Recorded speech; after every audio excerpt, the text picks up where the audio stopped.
Hello everyone. तो लो जी आ गया खेसारी लाल यादव जी और निकिता भारद्वाज का एक बहुत ही बेहतरीन वीडियो सॉन्ग जो कि फुल वीडियो सॉन्ग में रिलीज हो चुका है।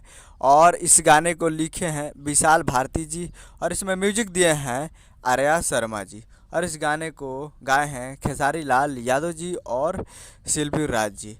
तो जो कि आपको स्क्रीन का ऊपर दिखाई दे रहा है, जिस सॉन्ग का टाइटल रखेगा ई क्या करेलू, जिसका टाइटल है ई क्या करेलू।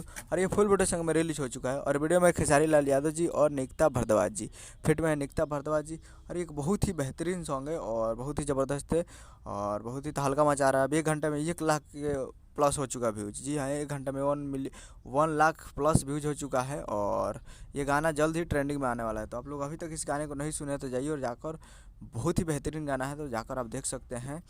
और आज 11 बजे सुबह सुबह ही फुल वीडियो सॉन्ग को रिलीज कर दिया, तो 11 बजे आ चुका है ये गाना ई का करेलू। और बहुत ही दमदार गाना है तो जाइए और जाकर सुनिए। Khesari music world present Bhojpuri YouTube channel पर जाकर फुल वीडियो सॉन्ग जाकर देख सकते हैं। यही अपडेट है। मिस करूँगा वीडियो चैनल सब्सक्राइब करके ताकि खेसारी लाल यादव जी का लेटेस्ट न्यूज़ आ रहा है। वीडियो को एक लाइक कीजिए, चैनल को सब्सक्राइब कीजिए। मिलता है अगले वीडियो में, तब तक के लिए जय हिंद, जय भोजपुरी।